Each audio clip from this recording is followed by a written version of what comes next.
की सोच। हे राजन, आज भी बता दूं, आज भी परमात्मा प्रकट हो सकते हैं। सूर अनेक फिरे कण मांगत, पै पद सूर सुस्वाद कहाँ। करताल बजाती तो बहुते फिरे, मीरा मतवारी सी चाह कहाँ। श्री राम कथा बहुतों ने लिखी, श्री राम कथा बहुतों ने लिखी, पर तुलसी सी मर्यादा कहाँ है।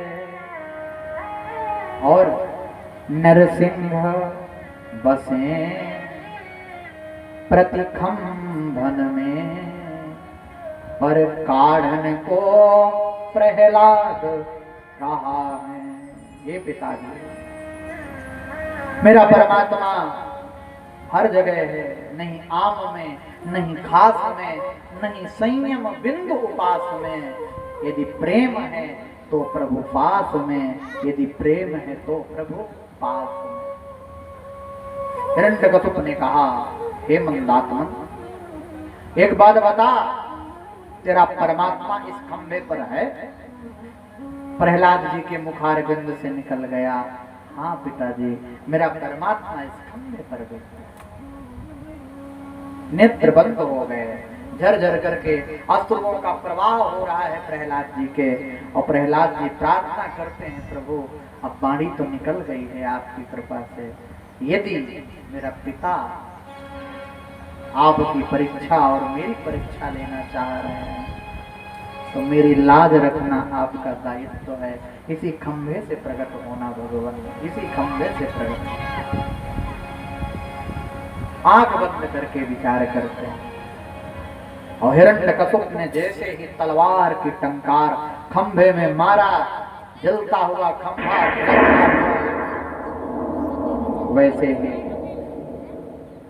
नरसिंह भगवान के रूप में मेरे पार ब्रह्म परमेश्वर प्रकट हो जाते हैं। प्रेम से बोलो नरसिंह भगवान की। बड़ा अद्भुत है, भगवान के प्रकट होते ही उमारम्भ भरते हैं, बड़े क्रोध में हैं, कुपित हैं। और महाराज, भगवान के बड़े बड़े दांत, बड़ा विकराल शरीर, सारा शरीर मनुष्य का और मुख सिंह का। ऐसा अद्भुत रूप, इतनी जोर से हुंकार भरी परमात्मा ने कि हिरण्यकशिपु की तलवार छूट गई और धरती पर गिर पड़ा होकारंभ भरते। और महाराज भयभीत हो गया। बड़ी अद्भुत बात, सत्यम विधातुम निज भृत भासितम, व्याप्तिम च भूतेषु अखिलेषु चात्मनः, अदृश्यतात्यत् भूतरूपमुद्रहन्, स्तंभे सभायां न मृगं न मानुषम्। भगवान कैसे प्रकट हो गए? अपने भक्त प्रहलाद की बात को रखने के लिए न मृगम न मानुषम, आधे नर आधे पशु के रूप में प्रकट हो गए। बड़ा युद्ध चला भगवान का। सुबह से लेकर के गोधूल की बेला आ गई, सायंकालीन की बेला, इतना भयंकर युद्ध हुआ। सायंकालीन की बेला में भगवान नरसिंह ने अपने जंघाओं पर बीच दरवाजे में बैठ जाते हैं, देहली पर, और अपनी जंघाओं पर हिरण्यकशिपु को उठा लेते हैं। कहते हैं, देख आज तेरा वध निश्चित है, आज संसार की कोई शक्ति तुझे बचा नहीं सकती। अट्टहास करके हिरण्यकशिपु हंसता है और कहता है, मेरा वध तुम कर ही नहीं सकते। क्यों? मैंने ब्रह्मा से वरदान प्राप्त किया। भगवान ने कहा कौन से वरदान? पहला वरदान मैंने मांगा, न दिन में मरूं न रात में मरूं। भगवान ने कहा एक बात बताओ हिरण्यकशिपु, ये दिन है कि रात्रि? हिरण्यकशिपु कहता है ना दिन है ना रात्रि, ये तो गोधूल की वेला है, सायंकालीन की वेला है। भगवान ने कहा मैंने तेरा ये वरदान पूर्ण किया, अब तो मार सकता हूं। अभी भी नहीं मार सकते। मैंने ये वरदान भी मांगा है कि न घर के बाहर मरूं न घर के अंदर।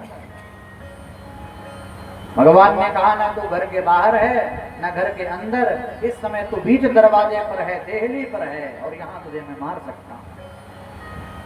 फिर भी नहीं मार सकते। मैंने ये भी वरदान मांगा है, क्या? न आकाश में मरूं न पाताल में मरूं न पृथ्वी पे मरूं। अब कैसे मारोगे? भगवान ने कहा ना तू आकाश में है न पाताल में न पृथ्वी में, इस समय मेरी जंघाओं पर है, पृथ्वी तुझसे छुई भी नहीं, अब तुझे मैं मार सकता। फिर भी नहीं मार सकते। क्यों? मैंने ब्रह्मा से यह वरदान भी मांग रखा है कि मैं 12 महीने में ही ना मरूं। अब क्या करोगे? बोले इसीलिए तो मैंने 13वां महीना रच दिया, 13वें महीने का निर्माण कर लिया। और ये 13वां महीना अधिक मास के नाम से जाना जाता है, जो इस वर्ष पड़ भी रहा है ज्येष्ठ के महीने।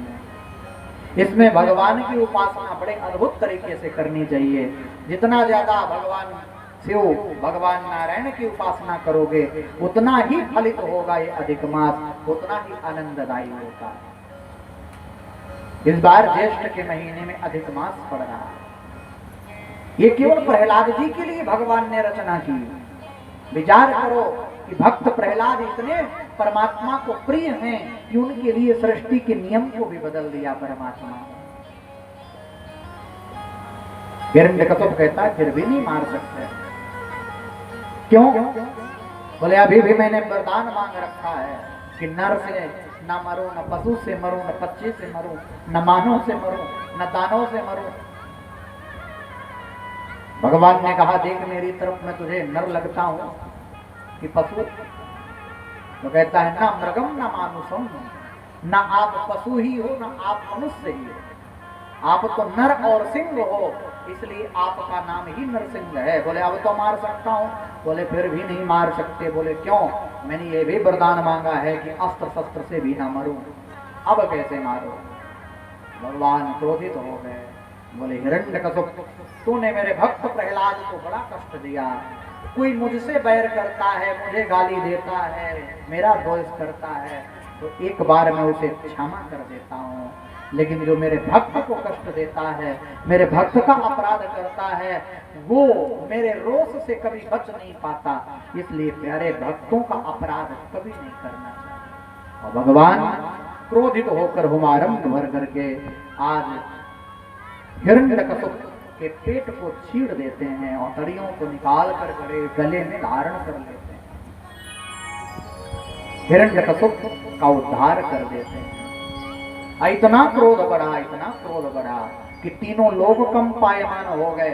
ब्रह्मा जी गए लक्ष्मी जी से, बोले आपके स्वामी हैं, जाओ क्रोध शांत कर दो। लक्ष्मी जी बड़े प्रसन्नता से गई। अरे देखो तो सही ये रूप भगवान का कैसा है, देखो तो। महाराज लक्ष्मी जी जैसे ही जाती हैं तो भगवान लक्ष्मी जी की तरफ जोर से हुंकार मारते हैं। लक्ष्मी जी दौड़ करके ब्रह्मा जी के पास आ गए। बोले आज तक मैंने ऐसा स्वरूप भगवान का नहीं देखा, मेरे बस की बात नहीं है कि मैं महाराज उनके क्रोध को शांत कर सकता। कौन करेगा? बोले जिसकी वजह से भगवान इतने क्रोधित हुए हैं वही भक्त इनका क्रोध शांत कर सकता है। ब्रह्मा जी ने प्रहलाद को प्रेरणा दी। क्या कहा?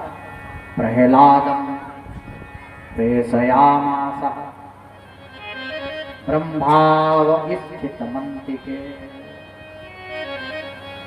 तात प्रसाद मयोपेहि स्वपित्रे कुपितं प्रभुं स्वपित्रे कुपतिम प्रभुम। हे प्रहलाद, जाओ भगवान के क्रोध को शांत करो। आपके कारण भगवान क्रोधित हुए हैं और आपके ही द्वारा शांत हो सकते हैं। बाकी यदि थोड़ी देर क्रोध और रहा तो सृष्टि में प्रलय आ जाएगी। बोलो राधे राधे। प्रहलाद जी गए, हाथ जोड़ करके बड़ी अद्भुत स्तुति की, वंदना की। क्या कहा? ब्रह्मादया सुरगणा मुनयोथ सिद्धा